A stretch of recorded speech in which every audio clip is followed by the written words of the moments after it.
Hi friends, welcome back to my channel. இன்றைக்கி கோல்டோட prediction வந்து பார்க்கலாம். கோல்டு வந்து பாஸ்ட் 1 வீக்காக வந்து டிக்ரீஸ் ஆகிட்டு இருந்தது. இன்றைக்கி நைட் வந்து சடனாக வந்து இன்க்ரீஸ் ஆகிருக்கு. $400 வந்து ஒரு அவுன்ஸ் வந்து ட்ரேட் ஆகிட்டு இருந்தது. இப்போ $200 வந்து இன்க்ரீஸ் ஆகிருக்கு. அரவுண்ட் வந்து ஒரு 2-3% வந்து இன்க்ரீஸ் ஆகிருக்கு. இந்த சார்ட்டில் வந்து பார்த்தோம் அப்படின்னா $100 வந்து இன்க்ரீஸ் ஆன மாதிரி வந்து காட்டுது. 2.45%. அது வந்து இன்றைக்கி ஏர்லி மார்னிங் வந்து ரைஸ் ஆனது. ஸோ கீழே இந்த கிராஃப் வந்து பார்த்தோம் அப்படின்னா ஜூலை 12th டேட்டை பார்த்தீங்க அப்படின்னா சடனாக வந்து மேலே இன்க்ரீஸ் ஆகிருக்கு. இந்த கிராஃபில் பார்த்தோம் அப்படின்னா நல்லா தெளிவாகவே நமக்கு வந்து தெரியும். ஸோ ரைஸ் வந்து பாருங்கள், கீழே வந்து 4100 கிட்ட இருந்தது. அது வந்து ரைஸ் ஆகி 4212 அப்படிங்கிற ரேஞ்சுக்கிட்ட வந்து காட்டிகிட்ருக்கு.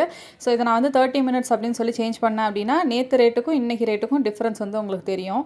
ஸோ நேற்று ரேட்டு மூவ் பண்ணி ஒரு 830 கிட்ட தான் வந்து ப்ரிடிக்ட் பண்ணியிருப்பாங்க. ஸோ 830 கிட்ட வந்து ஃபிக்ஸ் பண்ணியிருப்பாங்க. ஸோ அதை சேஞ்ச் பண்ணி வச்சு பார்க்கலாம்.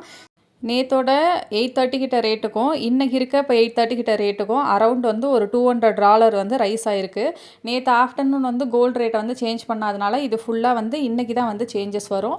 ஸோ மினிமம் ஒரு $200 ஆவது இன்க்ரீஸ் ஆக போகுது. ஸோ உங்கள் சிட்டெல்லாம் வந்து என்ன பண்ணலாம் அப்படிங்கிறத நீங்கள் வந்து டிசைட் பண்ணிக்கோங்க.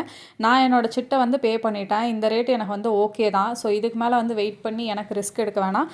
மேபி 17 வரைக்கும் நீங்கள் வந்து அது ஃபெட்டோட மீட்டிங் இருக்குது. ஸோ அது வரைக்கும் வெயிட் பண்ணி பார்க்குறவங்க வெயிட் பண்ணி பார்க்கலாம். இல்லை ரைஸ் ஆகுது சடனாக 200-300 ரைஸ் ஆகுது, நான் பே பண்ணிக்கிறேன் அப்படின்னு நினைக்கிறவங்க பே பண்ணுறதுனாலும் பே பண்ணிக்கோங்க.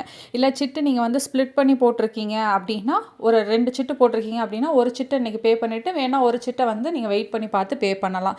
ஸோ ஆப்ஷன்ஸ் வந்து உங்களோடது. பட் கோல்டு ரேட் வந்து ரைஸ் ஆக போது. இன்றைக்கி வந்து $200 வந்து ரைஸ் வந்து ஆயிருக்கு. அப்படிங்கும் போது மினிமம் ஒரு 200-300 ரைஸ் ஆகுது கண்டிப்பாக காட்டும். ஸோ இன்னொரு சார்ட்லேயும் நான் வந்து உங்களுக்கு காட்டுறேன். இந்த கோல்டு ப்ரைஸ் சார்ட் இதை பாருங்கள். இதில் பார்த்தா நல்ல கிளியர் தெரியும். ஸோ இங்கேருந்து பார்த்தோம் அப்படின்னா நேற்று மார்னிங் வந்து 10:30க்கு என்ன ப்ரைஸோ அதுதான் அங்கே ஸ்டார்டிங் ப்ரைஸு 4083 அப்படின்னு இருக்குல்ல, அதுதான் வந்து நேற்று மார்னிங் 10:30 கிட்ட வந்து ஸ்டார்ட் ஆச்சு. ஸோ இன்றைக்கி எண்ட் ஆகிருக்கிறது வந்து பார்த்தோம் அப்படின்னா வந்து 4100 சம்திங் கிட்ட வந்து காட்டுது. ஸோ அரவுண்ட் 12800 தான் காட்டுது. ஸோ நம்மளோட இம்போர்ட் டியூட்டி இது எல்லாத்தையும் ஆட் பண்ணோம் அப்படின்னா ஜாஸ்தியாக வந்து ப்ரைஸ் வரும். எக்ஸாக்ட் கோல்ட் ப்ரைஸ் என்ன அப்படின்னு சொல்லி கம்யூனிட்டி போஸ்ட்டில் நான் ஒரு 9:30 கிட்ட வந்து அப்டேட் பண்ணுறேன்.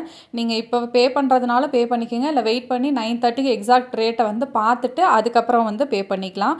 ஸோ 10 o'clock மேலே தான் வந்து ஆப்லலாம் வந்து அப்டேட் ஆகும். ஸோ நீங்கள் இன்ஸ்டா கோல்டெல்லாம் வந்து பே பண்ணுறீங்க அப்படின்னா இப்போ வந்து பே பண்ணிக்கங்க. டிஜி கோல்டு இன்ஸ்டா கோல்டெலாம் பே பண்ணுறதுனா இப்போ பே பண்ணிக்கோங்க. ஒரு 200-300 அது மாதிரி அதில் போடுறதெல்லாம் இப்போ பே பண்ணிக்கோங்க. 9:30க்கு வந்து எவ்வளோ இன்க்ரீஸ் ஆகுது அப்படின்னு சொல்லி பார்த்துட்டு அதுக்கப்புறம் உங்கள் சிட் அமௌண்ட்டை பே பண்ணுங்கள். So it's your